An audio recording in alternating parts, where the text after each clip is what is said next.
Voy a establecer contacto vía Skype con el profesor Carlos Blanco a las 9:35. Carlos Blanco está en Boston, en el estado de Massachusetts, pero acaba de regresar de Venezuela. Carlos, gracias por atendernos. Mi primera pregunta es, ¿cuáles son las impresiones? ¿Hacia dónde va esto? Porque llegaste en un momento crucial.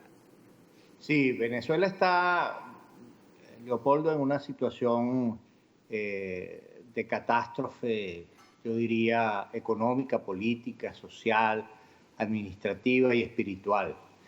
En Venezuela, la situación de la gente, de todos los sectores populares, la clase media en sus distintos estratos, es una situación muy mala, no solamente por el problema de la inflación, de la carestía, de la inseguridad, sino fundamentalmente, yo diría, por la sensación de carencia de futuro, que yo creo que es uno de los dramas que cualquier ser humano experimenta con mayor fuerza, que es cuando el futuro se le desvanece, cuando mañana no significa mucho o lo que significa es un drama, una tragedia, un problema.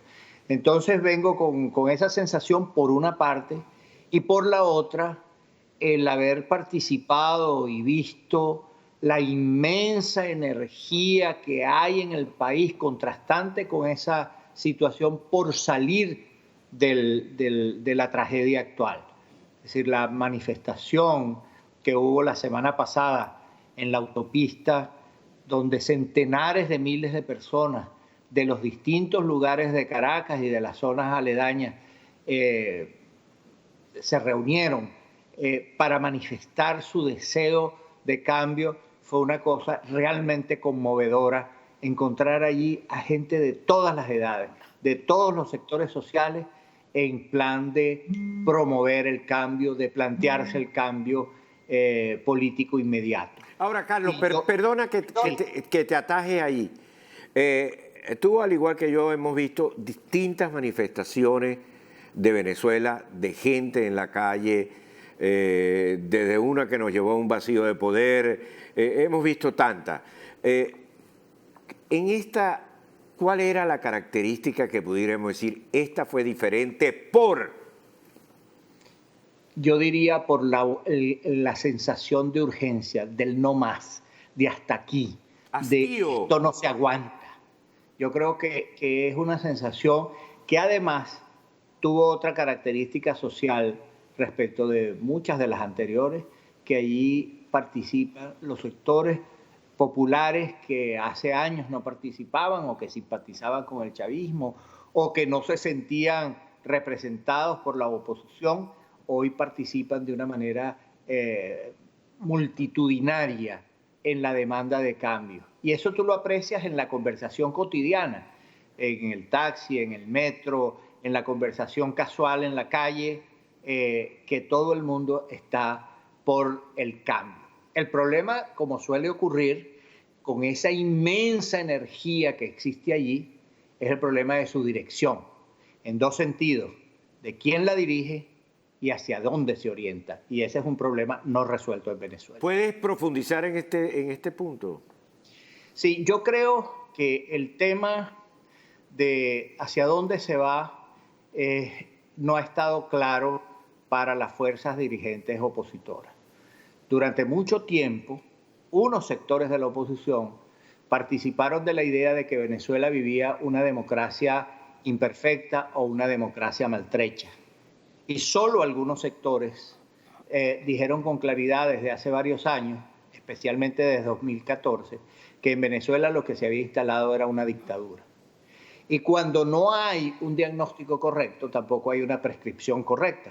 Porque si tú crees que lo que hay en Venezuela es una democracia maltrecha, pues las democracias maltrechas se tratan de corregir, de enmendar, de aplicar aquella tesis que defendió tanto el presidente Luis Herrera, la perfectibilidad de la democracia. Es decir, siempre es posible hacer una democracia coge y tranca, una democracia mejor. Pero cuando tú tienes una dictadura, el tema de la dictadura es la necesidad de reemplazar la dictadura, de salir de la dictadura. Y desde luego hay instrumentos constitucionales, pacíficos, democráticos, que tú puedes emplear y eventualmente electorales. Yo creo que ahí hubo un problema, aunque afortunadamente para todos, ahora hay una especie de convicción nacional e internacional de que Venezuela vive una dictadura y que por lo tanto se necesita una transición pronta hacia la democracia. Y el otro tema fundamental son los tiempos.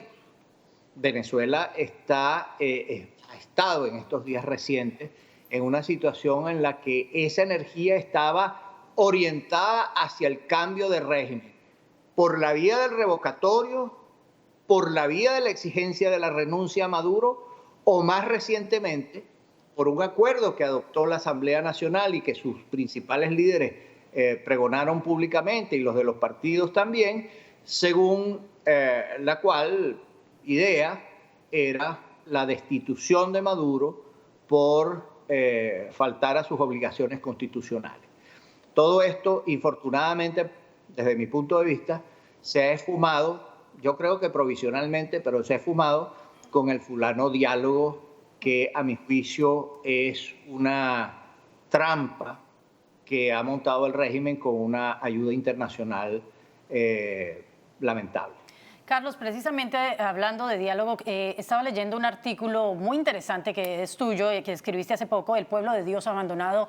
En él tú mencionaste dos puntos radicales, y es el abandono por parte de jefes políticos, pero también religiosos, y hace un rato lo dijiste, esa parte espiritual del pueblo venezolano que de pronto es el eje de su lucha, pero también el nivel catastrófico al que ha llegado la comunicación, y no es secreto que la oposición, hablando de diálogo entre sus propios miembros, hay muchos de ellos que ni siquiera se comunican ni dialogan entre sí, incluso se rechazan cualquier tema de reunión entre ellos.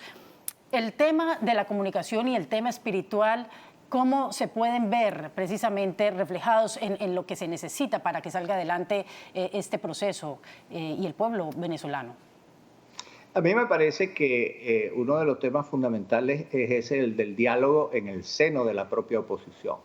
Me consta que hay sectores que no quieran dialogar con otros sectores de la oposición. Prefiero no mencionar nombres para no ahondar en esas diferencias, pero no lo hacen y prefieren dialogar con el gobierno. Por otra parte, el tema del diálogo es un problema muy complejo, porque, en primer lugar, ¿cuáles son las funciones de los expresidentes Zapatero, Samper, Fernández y Torrijos? Ellos obviamente están del lado del gobierno y han funcionado del lado del gobierno del régimen de Maduro. Lo menos que se podía esperar, creo yo, y me parece una deficiencia de quienes se han planteado la negociación en la oposición venezolana, es que haya otros expresidentes, otras figuras internacionales, pero que le merezcan confianza a la oposición. ¿Por qué no está allí Luis Almagro o un representante de la Organización de Estados Americanos o expresidentes que han sido tan solidarios con la causa democrática como Andrés Pastrana, Vicente Fox, Laura Chinchilla, Tuto Quiroga y tantos otros, agrupados en este esfuerzo que ha significado IDEA, que ha tenido recientes eventos allí mismo en Miami? Entonces, me parece que ahí hay un problema de una falla.